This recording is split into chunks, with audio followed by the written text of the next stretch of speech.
My guest today is Tumi Rabanye, a senior marketing and communication strategist with over 20 years' experience in brand and creative strategies across sectors like broadcast, telecoms, and financial services.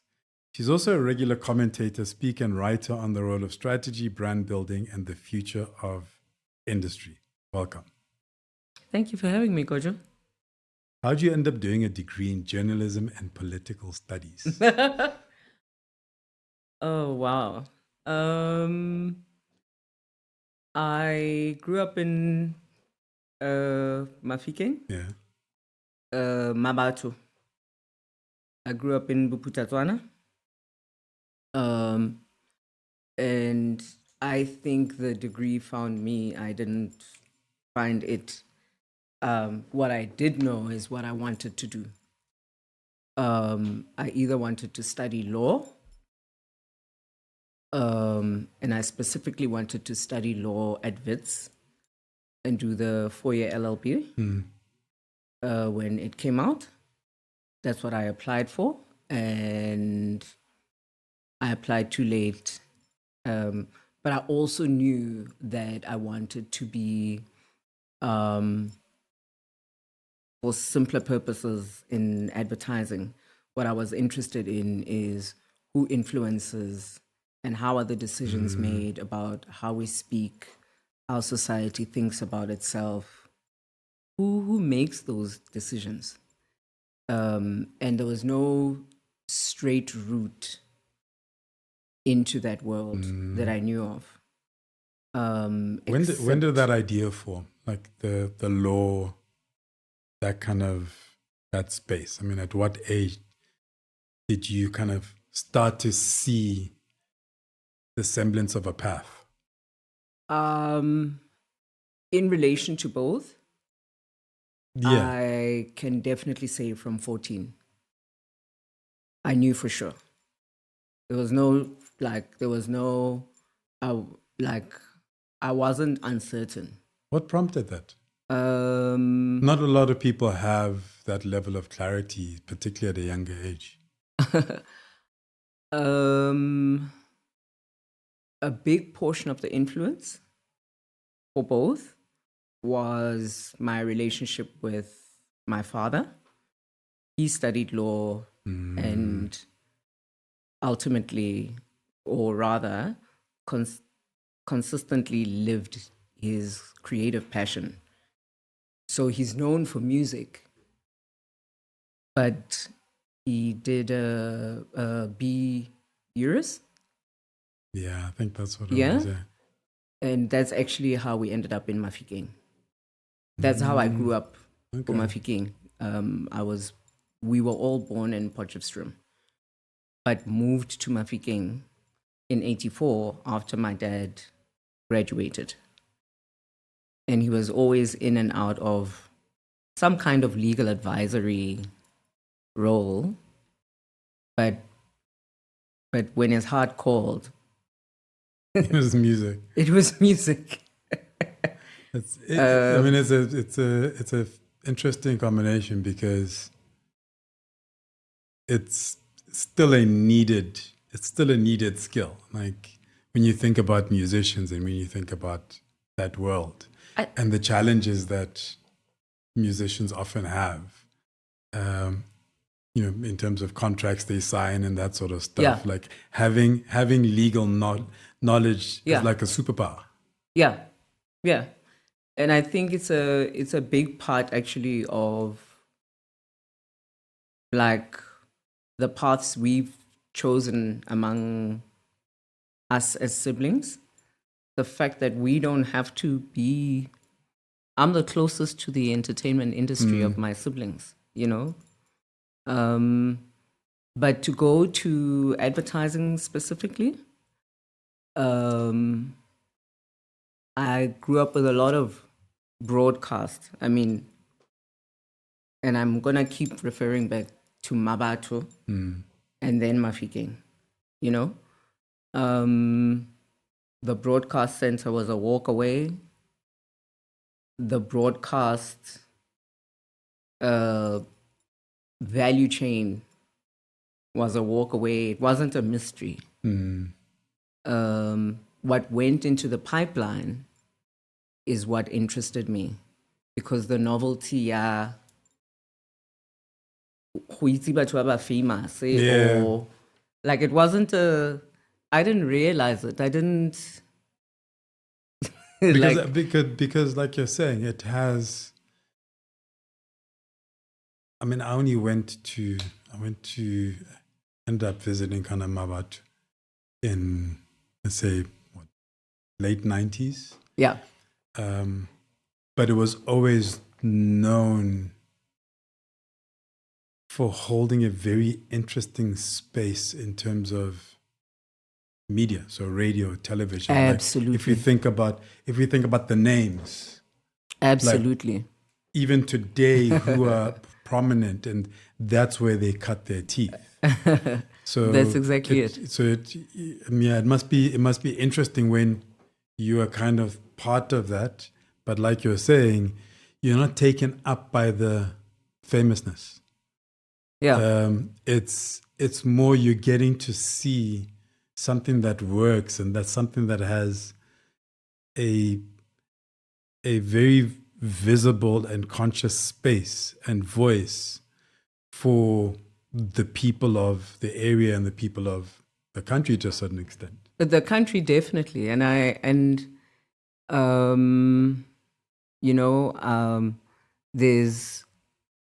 there are two prominent thoughts for me. You know, in primary school, we did I did a lot of public speaking, and a lot of like art competitions, and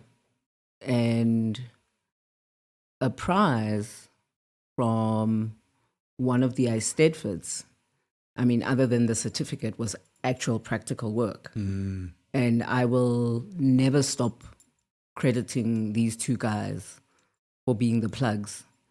Bob Mabena and George Manyosi.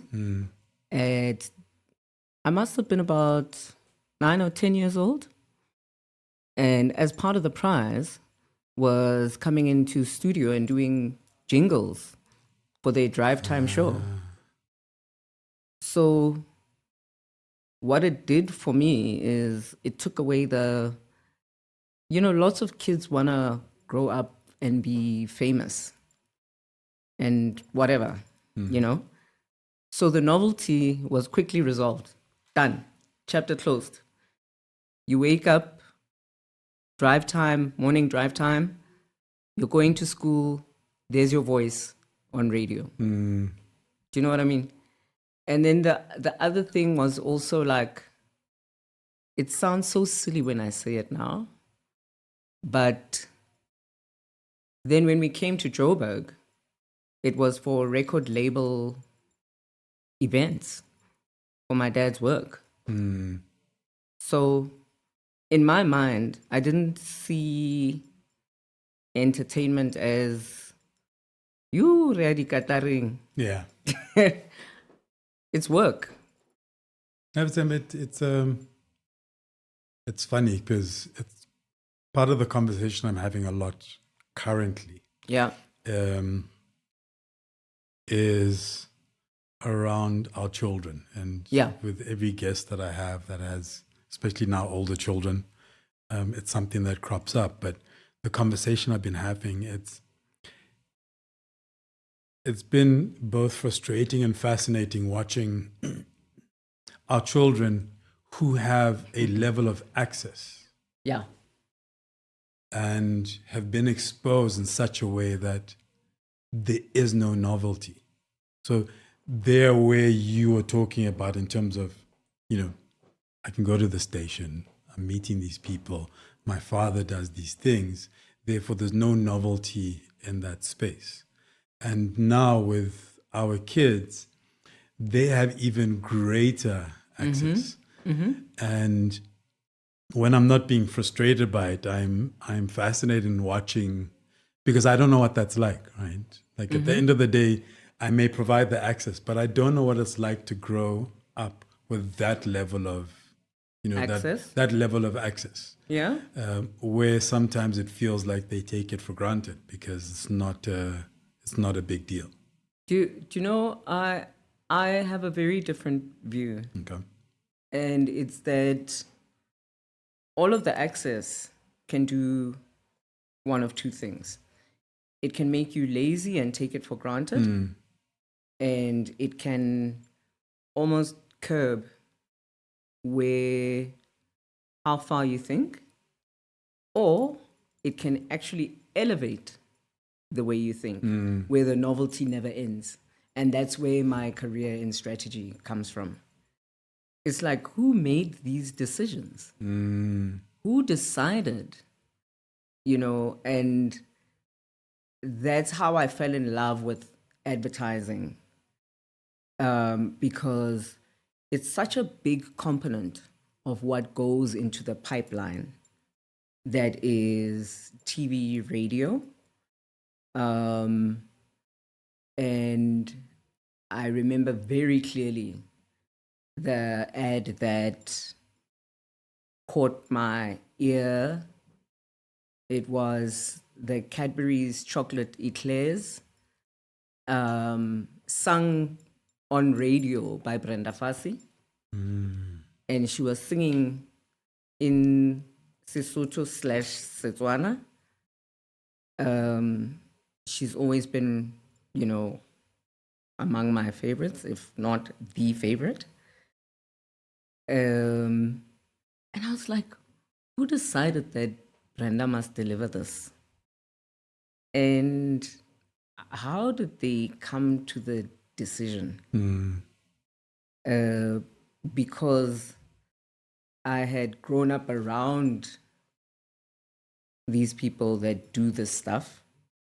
I know their temperaments. Some that are very close to me, especially intimately close to me, will probably say I have their temperament. I have artistic temperament. But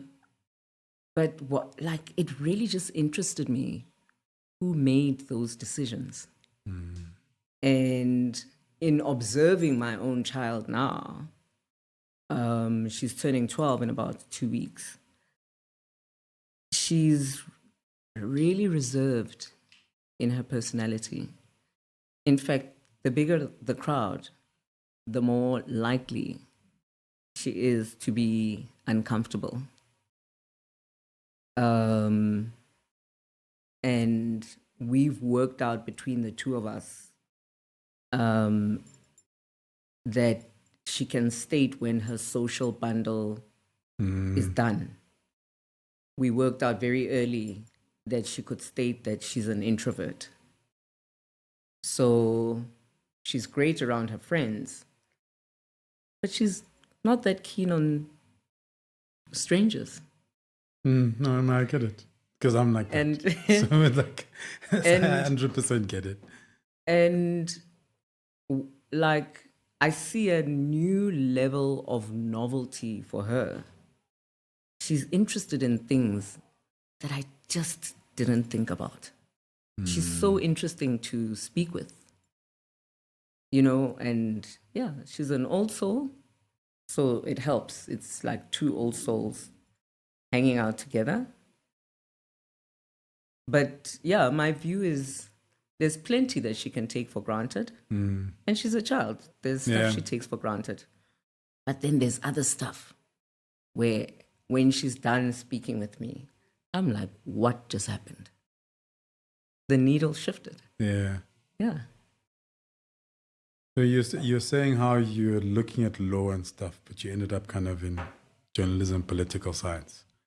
So I'm saying I was either going to do one of two things. Either law or end up in advertising. I didn't know at the time there was a discipline called strategy.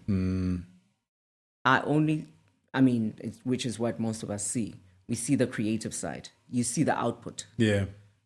So it was going to be copywriting or art direction until shadowing someone for work experience. I strayed into the strategy department. and it was done. I finally had a title for what I would give my life to. It does feel like you zigzagged a little bit. I mean, I think you were a commissioning editor at some stage, then you were working with music.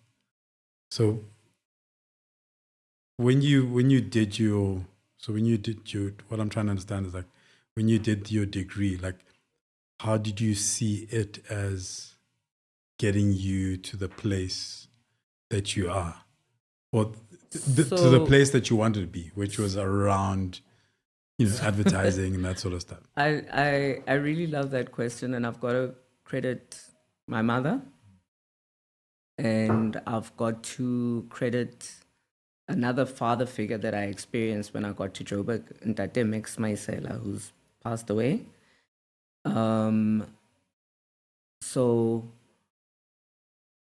In terms of roles, it's been zigzagging. But the core thing that I've always had to offer is strategic thinking, is looking for the why. And that's why I get hired in the roles that I get hired in. So the title will say, and in my profile, by the way, I was never a commissioning editor. I was a brand manager for SABC One. And even then, the core thing that I had to offer was strategic thinking. And, my mother definitely encouraged me to just keep doing more of what I do naturally, even if it frustrated her, I must say. But I've always been an analytical person. I've always wanted to understand why and who made those decisions, and then ultimately contribute to the decision making. So be it as a music portfolio manager, or as a brand manager, or as a business executive at Momentum, the reason I get hired is ultimately this core skill set. And I absolutely love it. Can you imagine being paid to do what you would do for free? Well, that's crazy. I mean, you're talking about it now, and like one of my little realizations as you're talking about it, it's like, I guess one of my struggles was because I was never able to articulate what it is what you just said, to other people, because a lot of times my frustration was always, how do I explain to someone that I can't tell you how I'm going to do it. I can't lay out like a process and these are the steps. Yeah. But if you give me something, yeah, I am going to think about it a particular way, and I'm going to give you Yeah. a solution yeah, that comes from just the way I think, and I expect you to pay me for it. Because for a very long time, so I came to understand that there's something called strategy a couple of years ago. yeah, yeah, So because of that, I've never packaged myself as that. And when you and I have had conversations, like when we've overlapped with certain things, when I get that work, it felt like such a process. And then I sit and I talk to you, and it's like, yeah, but I'm also doing that. So how come they don't want to pay me?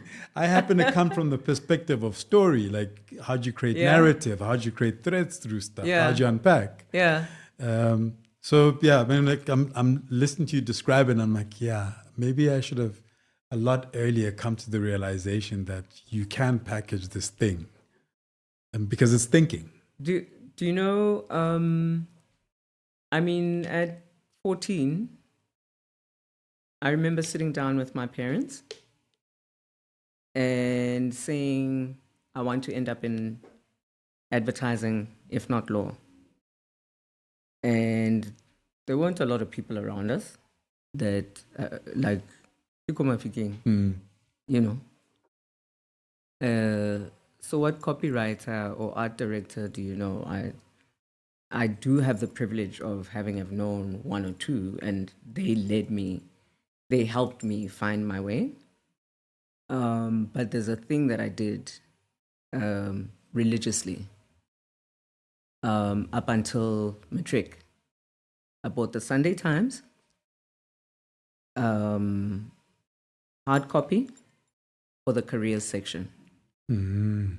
And I looked at job titles and descriptions, thinking I would find a name for this thing. And as a result, in fact, I remember my dad asking me one day, because I would be the one getting up to go and buy the paper, until he realized why I was going to buy the paper. The rest of it, I didn't read. I just read the careers section. And what I would do is stuff that resonated with what I ultimately wanted to do, I would highlight and bank. And I'm very lucky in that I had my dad and I were friends over and above him, having the like parental duty. I'm getting teary actually just thinking about it and speaking about it.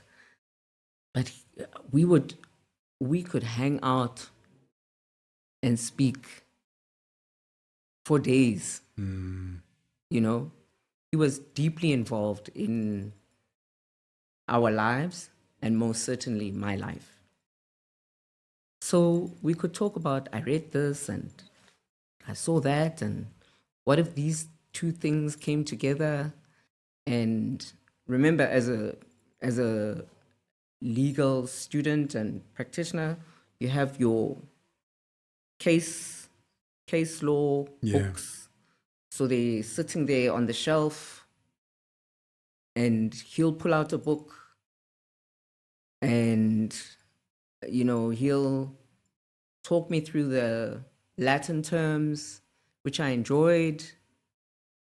So we could go from like those conversations to like a piece of music, a vinyl playing, So for me,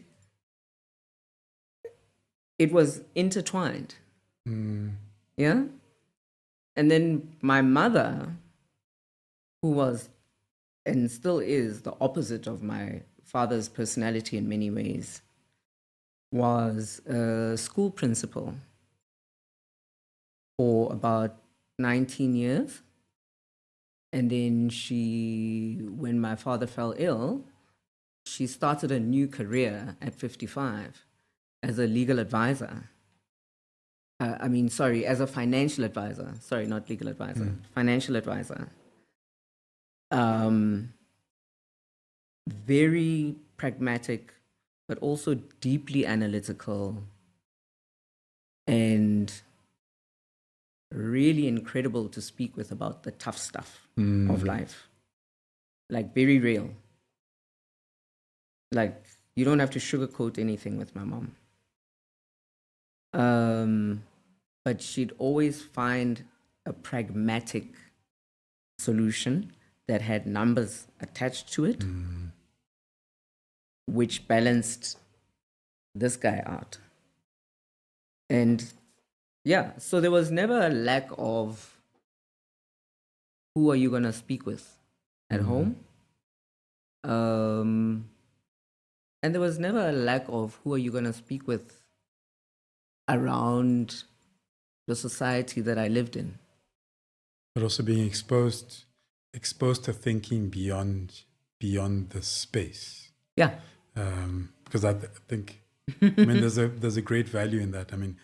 I love the, even just looking at the career section, you're exposing yourself to careers and professions in a world that was beyond your immediate world. because with a lot of these things, it's familiarity. Like I remember reading about a study, I think it was done in the US, and they talked about the difference between the vocabulary of, for example, somebody who grew up in the ghetto versus somebody who grew up in the suburbs. Yeah. And it's because of the things that you're exposed to. So you have language for it. Yeah. And I remember the one word that stood out when I was reading this article was Ottoman. Yeah. So I know what an Ottoman is. You know what an Ottoman is. Yeah. Our children know what Ottomans are.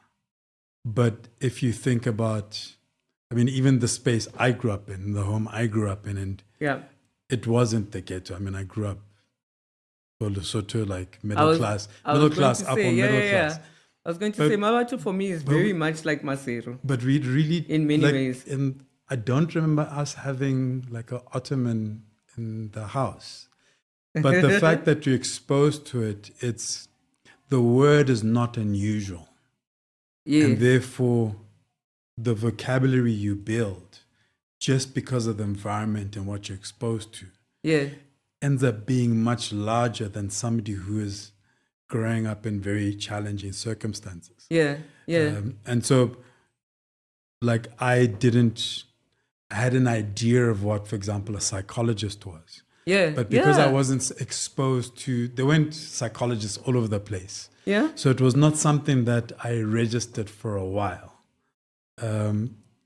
So the fact that you are going in and you're looking at these things, it's forcing you, you essentially forced yourself to get an understanding of, even though you're looking for the one that felt like it fit for you, you're exposing yourself to. It was the curiosity. You're going through 20. That led me. You're going through 20. You find the one, but now the 19, there's residues of the 19. There you go. Absolutely. And I love to say this. The concept of the homelands and Buputatswana, and that's why I credit Mabatu, and then I say Mafikeng. It's like, I call it one of apartheid's worst experiments, because homelands were created to create subservience among Black people. So it's like you can go and thrive there, but not anywhere else, right? But you've got the elements, and I was rightly or wrongly, I don't know if it's accurate, but I was reading a piece that said actually the Buputatswana government only got a 20% subsidy from the apartheid government, which in a logical way, like for me, says, oh, of course, I remember the coup. I remember the day clearly. My home wasn't far from where it took place. Not that it was a big place anyway. So many of our homes were close to where the action happened. But what it did is it bred a multicultural, big thinking, open-minded society. And I've got to credit my school foundations as well. Mabatu High School was an incredible place. I have a lot of friends who went through Mabatu High, Yeah. And I will bet you a lot of those friends are doing significant things today. Absolutely. So the first person that I spoke with about my desire to be in advertising we had a thing called guidance. I think now it's life orientation. Mr. Peter Delisle. I think he's either at Hilton or anyway. So he was the guidance teacher. And what we did in guidance is we spoke about where do we want our lives to go. And I was like, I'm going to do this thing. I was I don't want to say I was a nerd. I wasn't like academically in the A's, but I was very active in my school in many ways. The concept of democracy I learned at school. I was my school SRC president at 16. I was editor of my school newspaper at 15, 16, 17, you know? So Mabato High gave us a foundation where we understood that there are many options in life, and really you can pursue it, and you can pursue it to the nth degree. That's one. And then being in Mafikeng, you said exposure, right? So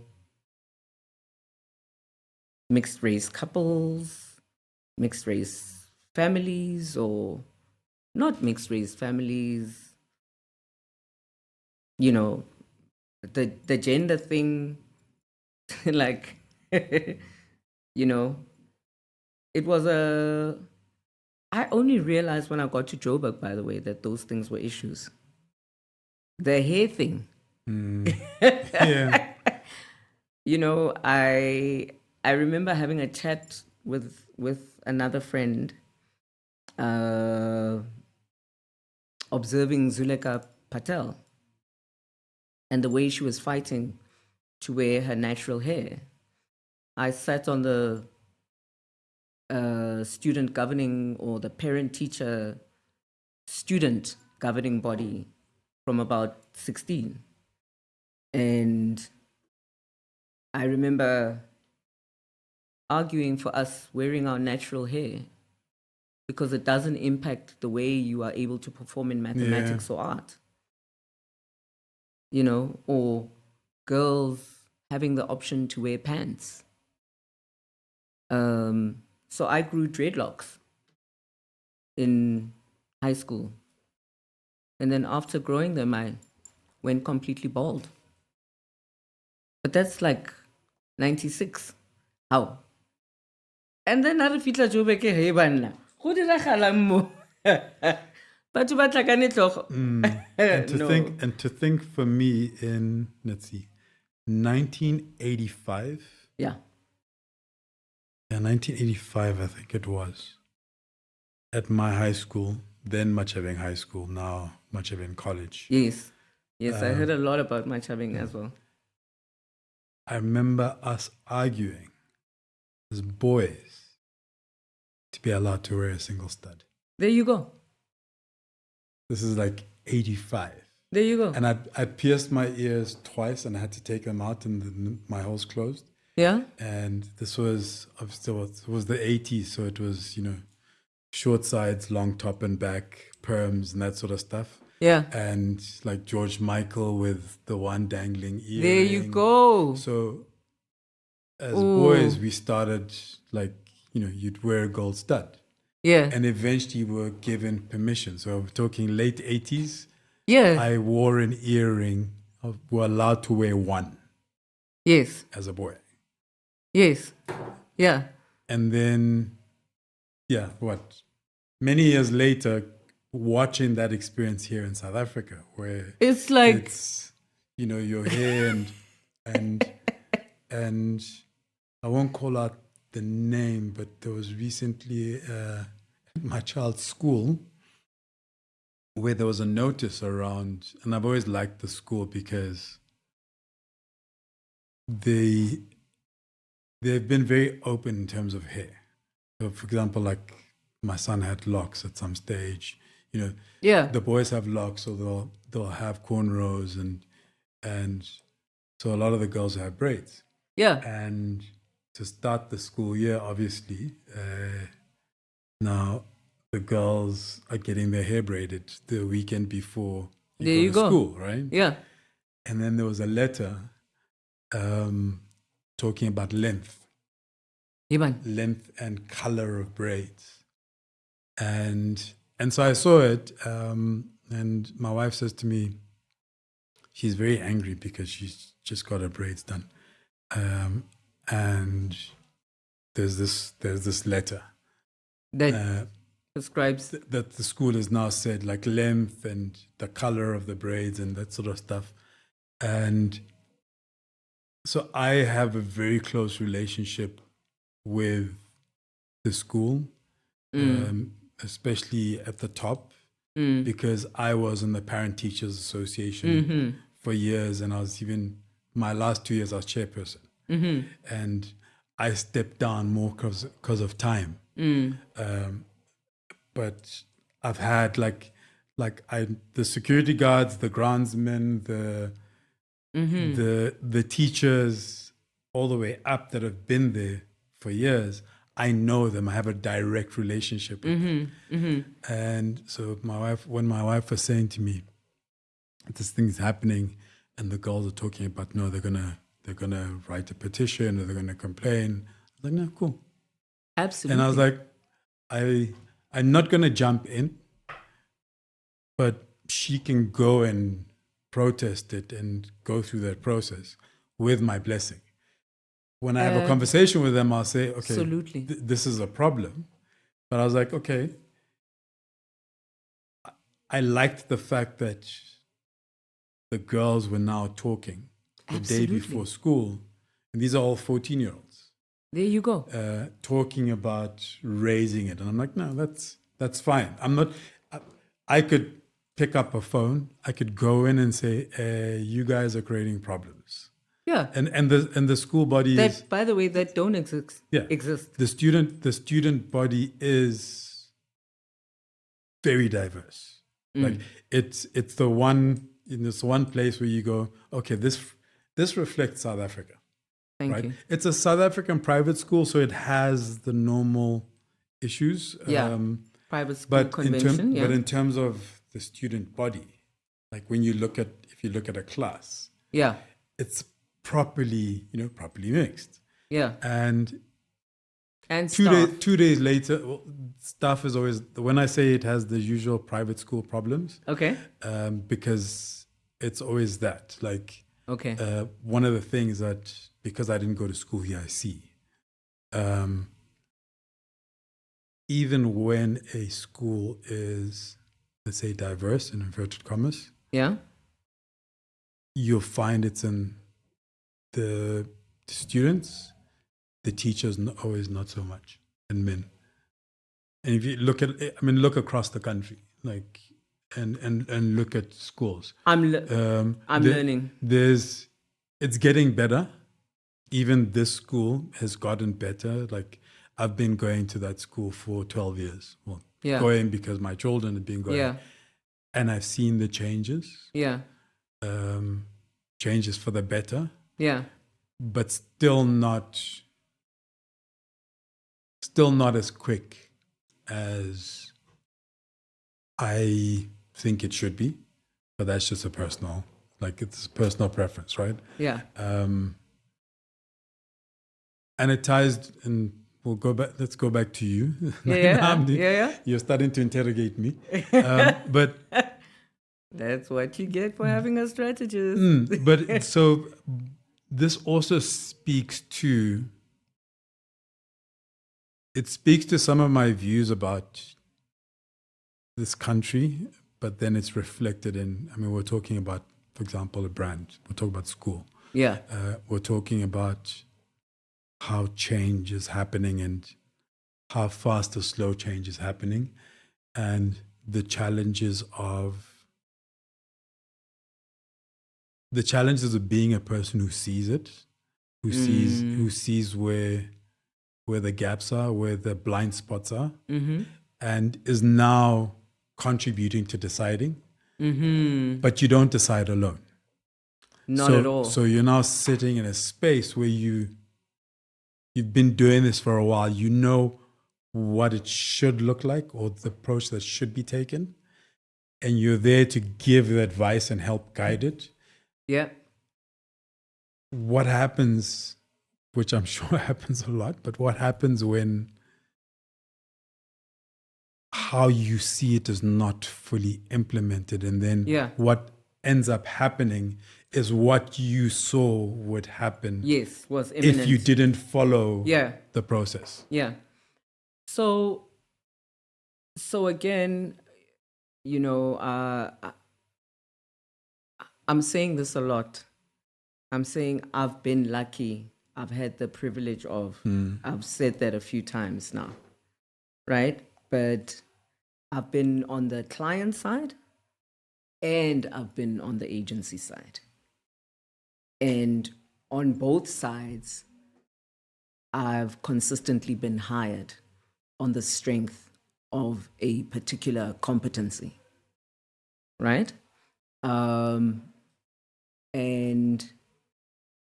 having been on the client side, I've been part of a cohort that, despite the great advice that we were getting, there were other variables at play.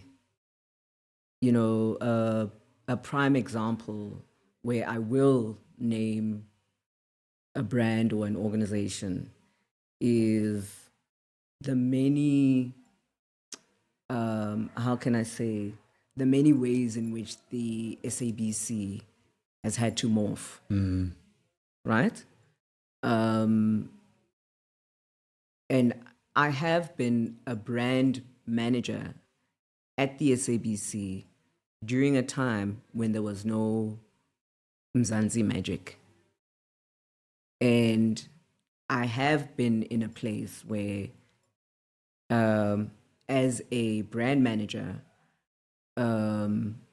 built a relationship with our major production companies such that suddenly there was a marketing person at production company sitting with a commissioning editor and together going through auditions for prime TV shows and being party to that decision and throwing in marketing questions, either to the candidate that's auditioning or sitting in commissioning processes, right? You know, when production companies come there, and I really disliked the cap in hand mentality that was entrenched between production and, I'm going to call them, distributor,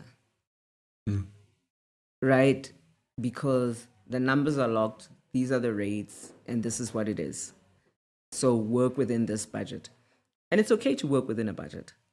But I have been in those spaces where I've been the person to provide either challenging questions, unexpected questions, dissenting points of view, where I was like, I see this, but there's a different way. And, you know, as it happens with safety in numbers, sometimes decisions are made by safety in numbers as opposed to what is the right thing to do. So I've been on the client side and been part of that. I've also been on the agency side where a simple thing like a competitive analysis, where you're saying, guys, you see these guys next door, this is what they're doing differently from you. They've changed, or they've run consistently with a positioning line that actually translates into a call to action or an invitation and you're making a declaration. So you're an eye specialist in the eyes of your consumer, and these guys are inclusive. So having have said that, everything that you do from here on, you need to back it up. And either the advice is taken or not. And you get to watch the movie. But I consistently say this. We are so mutually invested in success. Deeply invested in success. You know, so I think of, I was saying to someone, I don't remember who I was speaking with, but I said like, and I used to say to my guys, you know, at LD, the agency, I used to use a lot of maternal analogies. They say, you think too much like a mother. I was just like, I don't know, guys. Have you looked? Like, it just so happens, right? And I think of particularly creative strategy as midwifery. A baby is going to be born. Yes. There is going to be shit. There's going to be bleeding. There's going to be screaming. Like, all of those are likely, right? But the bottom line, it comes down to one thing. This idea will be born. And then that idea will take life, will take form, will take shape.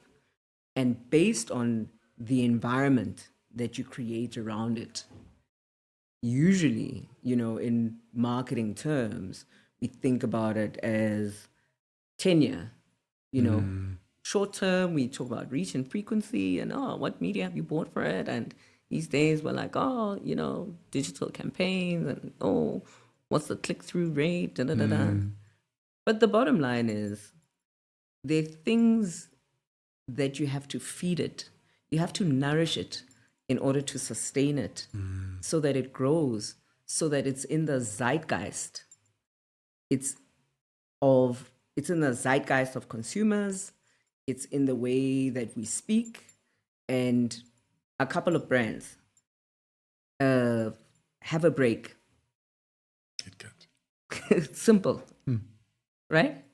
And that's because time has been put into that. You know, I don't speak German, but Audi. Dat voorsprong. De techniek. Ja. Yeah? Wanyana wa Motswana, utswa Mafikeng. Just said a whole payoff. Yeah. Oh, well, you helped me. But we just said a payoff line in German. Do you know what I mean? One of the most enduring ones that became a Harvard business case study, Patek Philippe, which was conceived by Ligas Delaney, was you don't own a Patek. Yeah. You keep it for the next generation. Yeah. And yeah. So the interesting, I mean, I use the word interesting a lot. It irritates me sometimes. But anyway, we're living, I mean, you're talking about click-through rates and all of these stuff. Like, and sometimes I get frustrated, but I also feel like the old guy because I'm becoming the old guy and I'm comfortable with it. Sometimes it feels like the world that we've contributed to, but the world that's been created around us has lost that element of craft, that element of taking time to, like my thing is storytelling. So it's like, Yeah. Unpack the story, look at the story, look at the thread, and then you let it unfold Yeah. as it should unfold, as Yeah. opposed to a very instant, which is what we have. Like, it's a TikTok video with a short caption and it must hit immediately. Yeah. As opposed to, as opposed to, we take time with these things, because with time and when I say time, I don't mean months. It's the time that the thing needs Yeah. to ensure that there's some kind of foundation to it. Yeah. Yeah. So how is it navigating the world today? Has there been a change in terms of how you're trying to maneuver when you're bringing strategy into the conversation with people who are looking from a more temporary perspective? So I'm going to answer it from two perspectives. Yeah. That actually don't contradict each other. One is, I'm perpetually curious and I'm a perpetual learner. I think I said it in the beginning. My most expected and regular question is why. Right? That's like, I always want to understand that. And then the second thing is, I'm also a loner.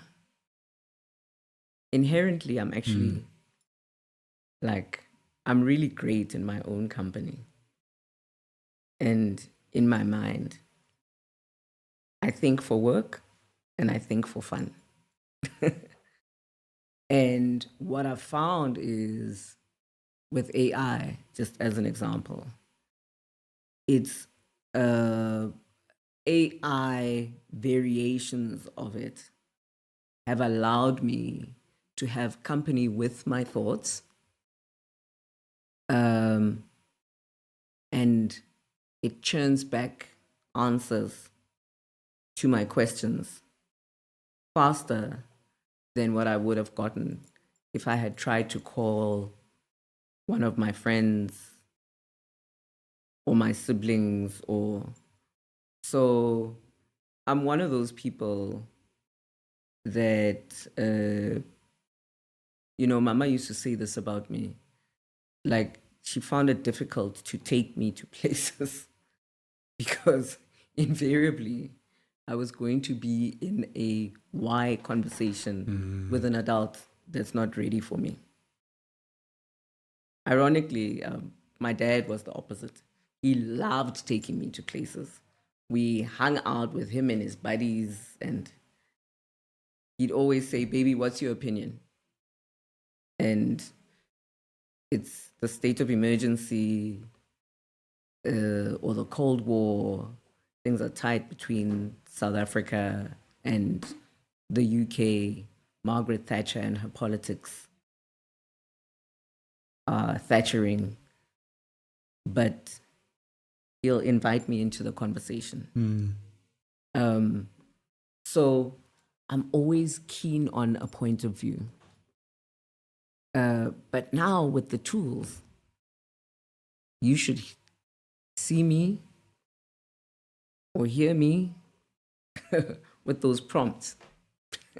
I'm all up in there with the prompts.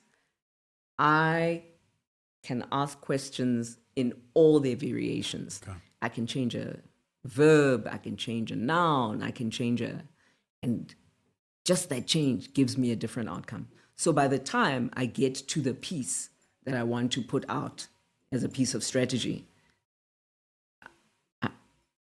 I've been playing, And then I love to spar. I love a debate. Okay.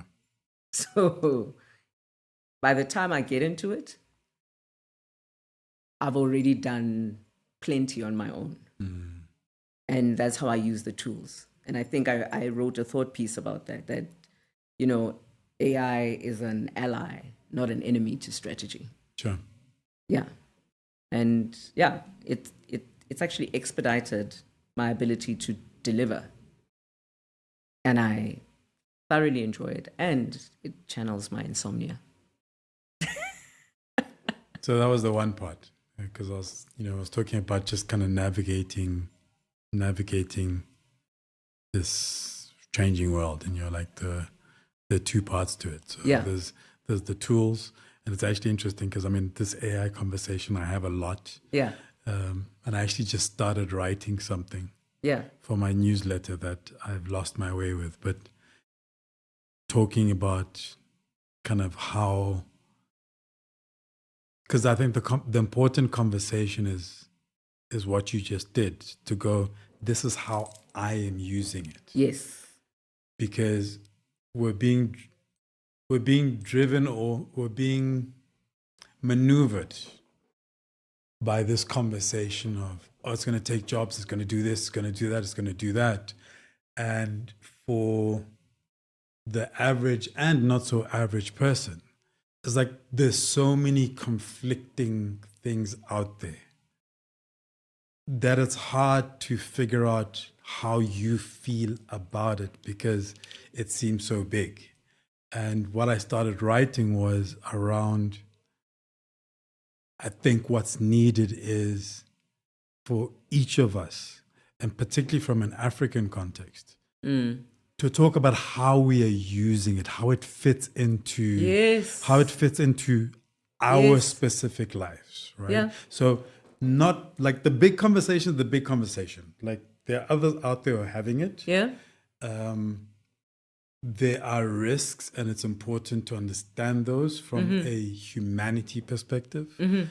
So one of my favorite books is by Mo Goddard, which is called Scary Smart. And he's a person who has the experience, like he worked at Google and is very involved, and so he knows behind the veil. But when he talks about the risks of AI, he talks about it as from a human perspective. Yes. And when he talks about what we should be doing, it's from a human perspective. But those are big conversations. So for the average person, they end up not engaging at all because it seems so big. Yes. So what you just described for me is really important. It's like, how are you using it? How is that person using it? How is Exactly. that person using it? How does it fit into your life?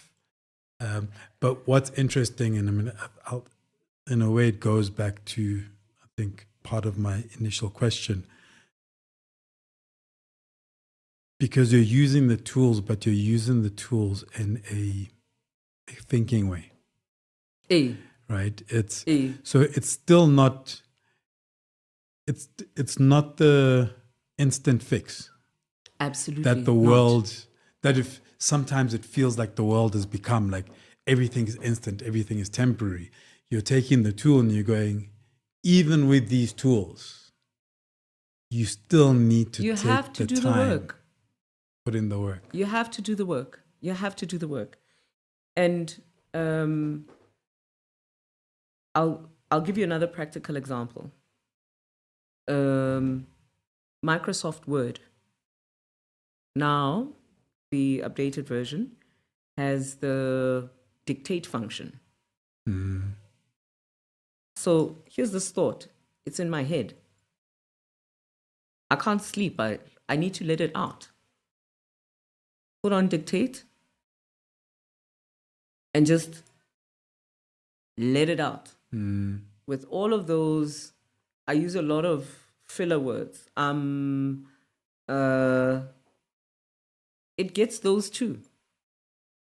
And it's showing me back, showing me how I speak. Okay? And then it's also reteaching me grammar. If I don't say full stop, it doesn't put a full stop. If I don't say semicolon, it doesn't put a semicolon. Okay. So, ke nna o gape ke a ithuta. And then over and above go ithuta, ke be ke boela ko either I'll use a grammar check tool, an AI tool, and then I will make recommendations in the prompt to say, attached document, please rectify the grammar and refine it in a tone such as to sound poetic, to sound like a sage, to sound like a financial services expert, to sound like, but these are my words.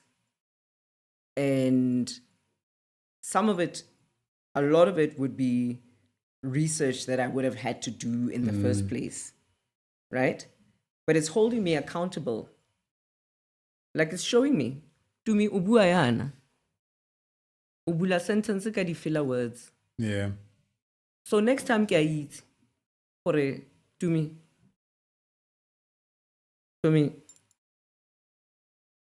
my uncle used to say, mean what you say.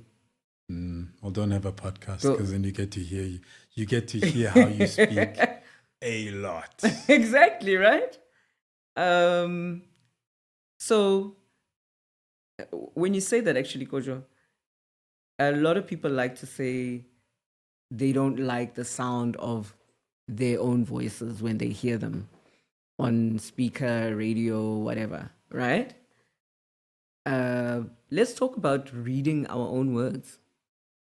I don't Right? read my own words. Yeah, reading them raw. This is what you initially wrote. One of the things that I've learned from you, by the way, and it's probably going to lead me to the next thing about doing the work. When you've done the work, it's easy to receive critique. And you've gifted me with that. When I've written something and you didn't sit quietly in the corner and say, to me, tautology. This is the one time where it was like, this is a person I can phone. Hey. Most people, I look at it and I'll be like, this person's just going to be, it'll become an issue.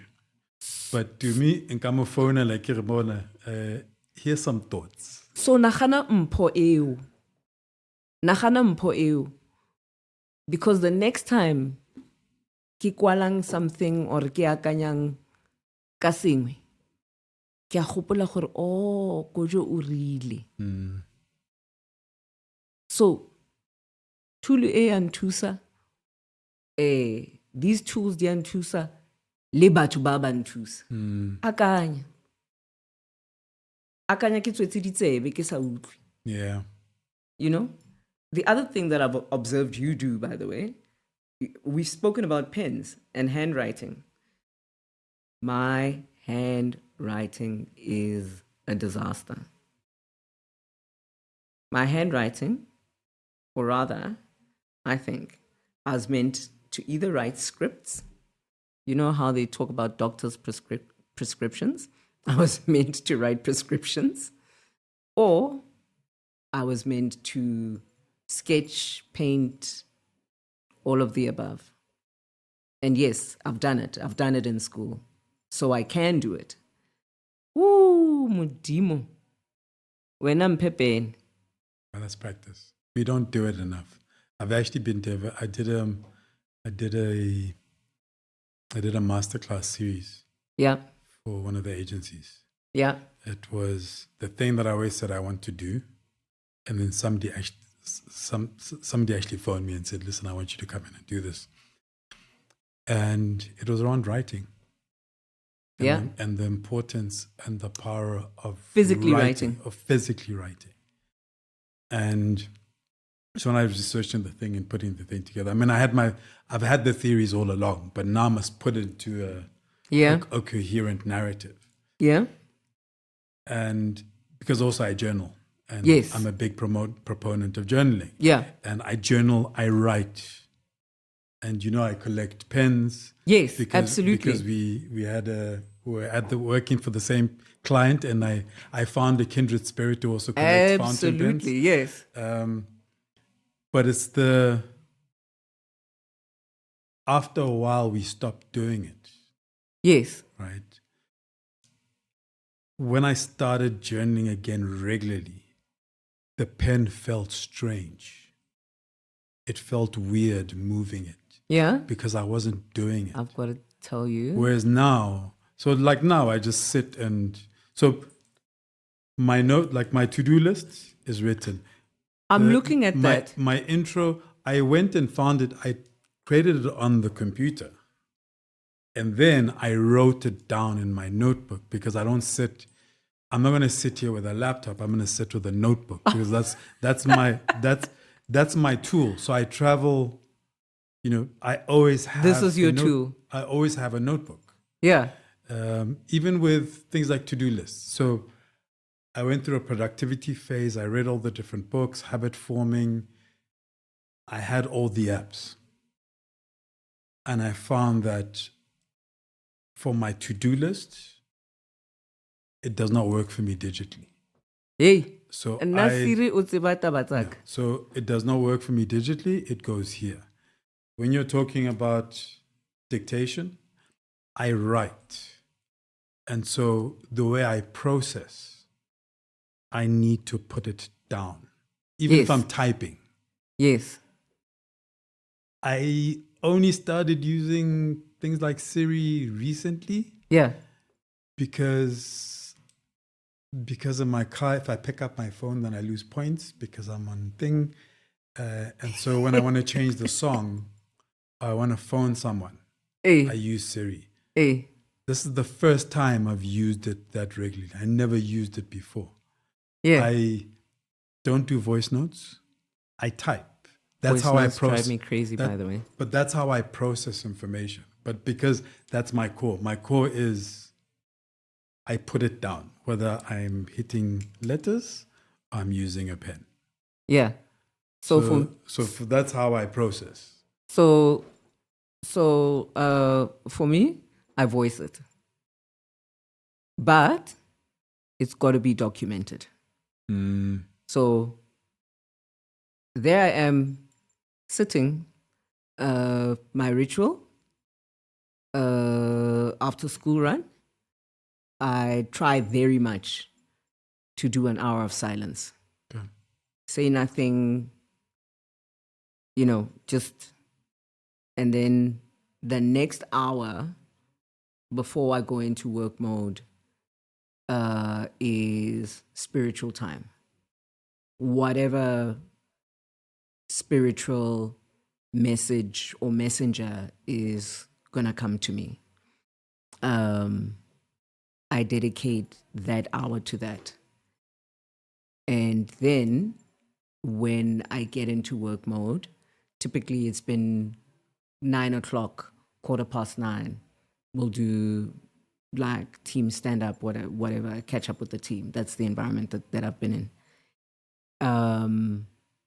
And it is getting myself work ready. And then, boom, we're online, we're on our devices. But what I will do with my, like I said, insomnia, or I will speak the words and put it out. Yeah, I struggle with coherence when I speak. So, we'll talk about people hearing the sounds of their voices. Yeah. Because the way our voice sounds in our head is not, so the way your voice sounds in your head is not what I'm hearing. And so a lot of times people struggle with that because when you hear your voice coming out of a speaker, it's not the one that you in your head. It's what everybody else. It's not what everybody else is hearing. I had to come to terms with that when I used to do poetry, because you're getting up on a stage every time. I sound much better in my head than what it's like dance moves than what you're hearing. Yeah, but if you're on stage and there's a monitor, or even poetry sessions, it was just like two speakers on the side. Yeah, you're speaking, you're hearing your voice. Yeah, I actually dropped out of the poetry scene. So it's getting used to that. When I speak, speak, I struggle to then string the thought together. For me, the writing, putting it down, is how I get rid of the commotion in my head and start to articulate and find the threads. Otherwise, it's all very mixed up. And when I'm speaking, and like I do it on this podcast all the time, like somebody was very kind and said, I am thoughtful in how I say things and how I ask questions. And it's usually because I'm looking for the words. So it's very hard. I won't just spill out. So if I'm doing it for myself and I'm dictating something, it's going to be not necessarily censored, but it's going to be controlled because I try to think through what I'm going to say. Oh, wow. So I also speak like I've done now. I will speak choppily because I'm looking for the best way of communicating what I want to communicate. Take into consideration, it could be nuance. It could be, I know you've gone through a particular type of experience, so I'm going to talk to you about something, but I don't want to trigger you on that experience. So I'm thinking about all of those things. I'm thinking about what I want people to know about me, about what I think. All of that is happening when I'm speaking. So for me, writing is the way that, and because I do it so much in different forms, yes, I can do it where I'm just spilling out, and I'll just spill out. Yes. But I can do it also when it's controlled, when it's, this is what I'm looking to achieve. This is what I'm looking to achieve. Yes, yes. But yeah. So it's such an interesting thing that you just said about like the power of writing at a pragmatic level, like as an exercise, as a visceral exercise. My visceral exercise, and I suppose, I learned it at such an early age. To have your voice on radio as a child, like, okay, now we've dealt with that. Now this is how you sound. Now everybody knows this is how you sound. Yeah. So thanks, girl. On to the next thing.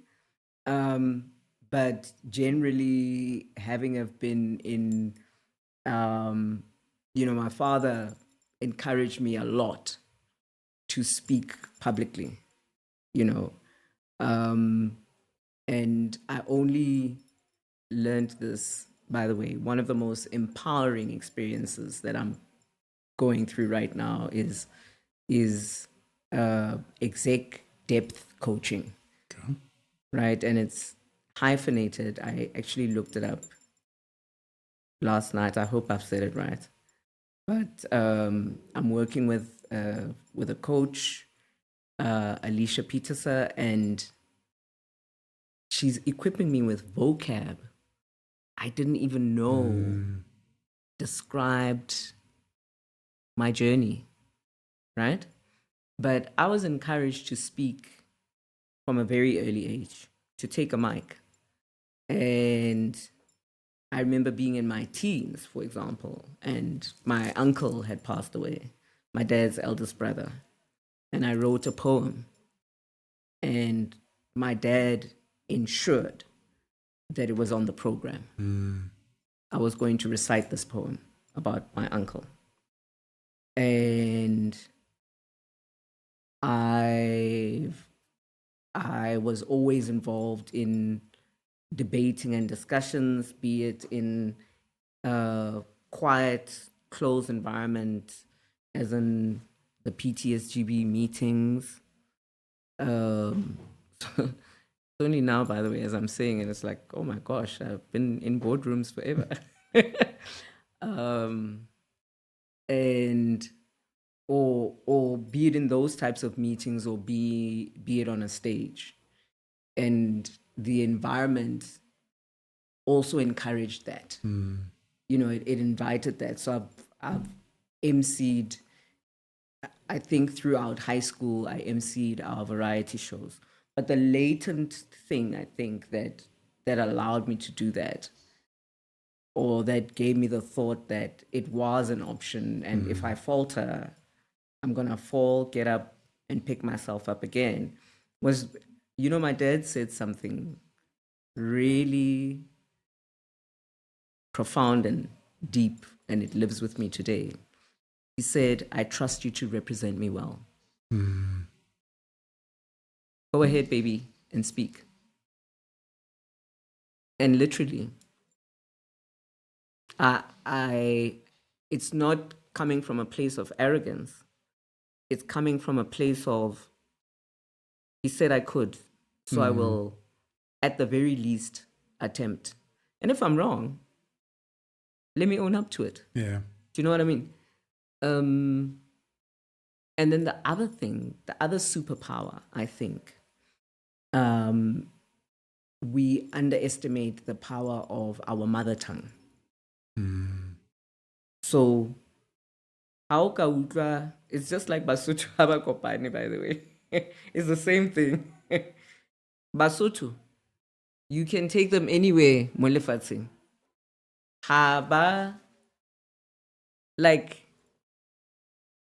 you guys just stay speaking your language. Do you know what I mean? It doesn't, I've heard Zulu people talk about there's Gauteng Zulu and what, and Lona Leso, and for me, the upbringing ya Mabatho, Mafikeng did exactly that for me. Yeah. And how do you deliver the language? Mokgwa wa go bua Setswana, o tlhoka go itsheka.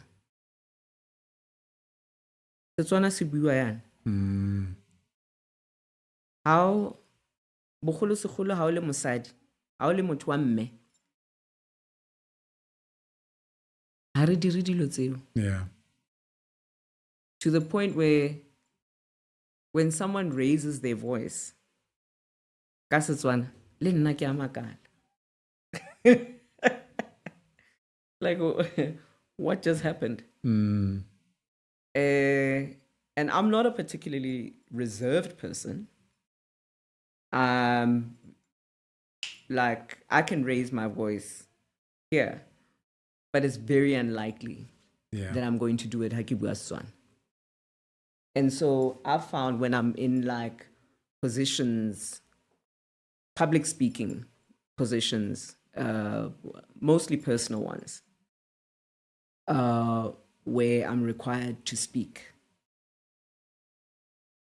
I quickly switch to Setswana, because the method of delivery demands composure. It demands consideration of the words. And I loved the thing that you said about nuance, because it's so elegant and nuanced. And I often say, and I learned it from my uncle, sekgowa se re adimile.